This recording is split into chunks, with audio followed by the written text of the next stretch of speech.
Messi কাণ্ড নিয়ে অরূপকে জিজ্ঞাসাবাদ। মাঠে পরিবারের সদস্যদের প্রবেশ কিভাবে, এই প্রশ্ন করা হয়। জানা নেই, বলতে পারবেন না। জবাবে বলেন অরূপ বিশ্বাস, আত্মীয়রাই বলতে পারবেন কিভাবে মাঠে ঢুকলেন। পুলিশের প্রশ্নের জবাব প্রাক্তন ক্রীড়ামন্ত্রীর। গতকাল তিনি দ্বিতীয়বারের জন্য হাজিরা দিয়েছিলেন এবং এই হাজিরায় তাকে যা যা জিজ্ঞাসা করা হয়েছিল তার মধ্যে এই প্রশ্ন উঠে আসে যে মাঠে পরিবারের সদস্যদের প্রবেশ কিভাবে হলো। আর সেই প্রশ্নের জবাবে অরূপ বিশ্বাসের বক্তব্য, তার জানা নেই, বলতে পারবেন না। আত্মীয়রা বলতে পারবেন কিভাবে মাঠে ঢুকলেন তারা। পুলিশের প্রশ্নের জবাব প্রাক্তন ক্রীড়ামন্ত্রীর। স্পোর্টস কোটায় টিকিট পেয়েছিলাম, পুলিশের জিজ্ঞাসাবাদে দাবি করেছেন ক্রীড়ামন্ত্রী, এমনটাই খবর সূত্রের। দ্বিতীয়বারের জন্য হাজিরা, আর সেই হাজিরায় জিজ্ঞাসাবাদে যে প্রশ্নগুলির সম্মুখীন হতে হয়েছিল তার মধ্যে এই প্রশ্নটি ছিল।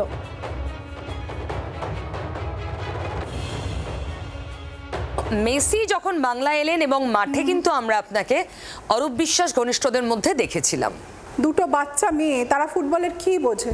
তাদেরকে বলা হলো যে কলকাতায় মেসি আসছে এবং মেসির সঙ্গে তারা মেসিকে দেখতে যাবে। They are very excited. তারপরে তাদেরকে বলা হলো যে they will be the official flag bearer. তো অফিসিয়াল ফ্ল্যাগ বেয়ারার হিসেবে ওদেরকে ওখানে পার্টিসিপেট করার কথা এবং আমাকেও নিয়ে যাওয়ার জন্য বলা হলো, কারণ তখন আমাকে মাননীয় মন্ত্রী ইনভাইট করলেন যে ওখানে গিয়ে বাচ্চাদেরকে নিয়ে গিয়ে ওই প্রোগ্রামটাতে নিয়ে যেতে। তো স্বাভাবিকভাবে আমি সেখানে গেছি। এবার গভর্নমেন্টের সঙ্গে অর্গানাইজারের কী চুক্তি হয়েছে, কে কোথায় বসবে, কার কোথায় সিটিং অ্যারেঞ্জমেন্ট, সেগুলো তো আমার জানার কথা না। পিউ, মেসি যদি আমার সামনে দিয়ে গিয়ে থাকে তো আমিও মেসিকে নিশ্চয়ই দেখবো, আমি তো চোখ বন্ধ করে বসে থাকবো না। এবার একেবারে স্পষ্ট জবাব দিয়েছেন জুঁই বিশ্বাস। অনেকদিন আগেই তার বক্তব্য একেবারে স্পষ্ট ছিল যে তিনি কেন গেছিলেন এবং তার দুই মেয়ে তারাই বা কেন গিয়েছিল, এবং তাদের দিক থেকে একেবারে পরিষ্কার স্পষ্টভাবে স্বচ্ছভাবে বলে দিতে চাইছেন যে তারা আমন্ত্রণ পেয়েছিলেন বলেই তারা গেছিলেন এবং সেখানে পৌঁছে তারা তো চোখ বন্ধ করে বসে থাকবেন না। এবার সরকারের সঙ্গে কি চুক্তি হয়েছে আয়োজকের, সে বিষয়ে তার কিছু জানা নেই। তারা শুধু গিয়েছিলেন কারণ তারা আমন্ত্রণ পেয়েছিলেন প্রাক্তন ক্রীড়ামন্ত্রীর কাছ থেকে। আর এই জায়গা থেকেই সরাসরি কথা বলবো, রয়েছেন আমাদের সঙ্গে প্রতিনিধি বিক্রম দাস। বিক্রম, জিজ্ঞাসাবাদের কিছু কিছু প্রশ্ন আমরা জানতে পাচ্ছি, যেখানে অরূপ বিশ্বাসকে যখন পরিবারের সদস্যরা কিভাবে মাঠে প্রবেশ করলেন সেই প্রশ্ন করা হয়, তখন তিনি বলছেন তারা জানেন না, আত্মীয়রা বলতে পারবেন। এর আত্মীয় অন্যতম জুঁই বিশ্বাস, তার বক্তব্য অনেকদিন আগেই স্পষ্ট যে ক্রীড়ামন্ত্রী, তিনি প্রাক্তন ক্রীড়ামন্ত্রী, তাদের আমন্ত্রণ না জানালে তারা যাবেন কি করে। এবার সরকারের সঙ্গে আয়োজকদের কি চুক্তি, সে বিষয়ে তো তারা কিছু বলতে পারবেন না। সব মিলিয়ে তারা কোথায় গিয়ে দাঁড়াচ্ছে, বিষয়টা কি বোঝাতে চাইছেন অরূপ বিশ্বাস?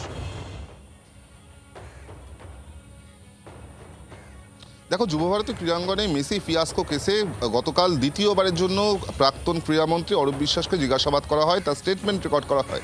সেখানেই যেটা আমরা পুলিশ সূত্রে জানতে পারছি যে অরূপ বিশ্বাসকে বেশ কিছু প্রশ্ন করা হয়, যার মধ্যে অন্যতম ছিল যে অরূপ বিশ্বাস তিনি ওই জোনে ঢুকলেন কি করে, ফেন্সিংয়ের মধ্যে, গ্রাউন্ডের মধ্যে তিনি প্রবেশ করলেন কি করে, এই নিয়ে কিন্তু অরূপ বিশ্বাসকে জিজ্ঞাসাবাদ করা হয়। যেটা আমরা জানতে পারছি পুলিশ সূত্রে যে অরূপ বিশ্বাসের তরফ থেকে যেটা জানানো হয় যে তার কাছে স্পোর্টস কোটার মাধ্যমে যে পাস ছিল, সেই পাসের ভিত্তিতেই তিনি ফেন্সিংয়ের ভেতরে, অর্থাৎ তিনি গ্রাউন্ডের মধ্যে প্রবেশ করেছিলেন। যদিও তার কাছে যখন ডকুমেন্টেশন চাওয়া হয়, অর্থাৎ তার কাছে যে কি ডকুমেন্টস রয়েছে যে তিনি যার ভিত্তিতে তিনি ওই গ্রাউন্ডের ভেতরে প্রবেশ করেছিলেন, ফেন্সিংয়ের মধ্যে তিনি গিয়েছিলেন, সেই কোনো ডকুমেন্টেশন কিন্তু অরূপ বিশ্বাসের তরফ থেকে পেশ করা যায়নি পুলিশের কাছে। পুলিশের তরফ থেকে সেই রকম কোনো ডকুমেন্টেশন কিন্তু পাওয়া যায়নি অরূপ বিশ্বাসের কাছ থেকে।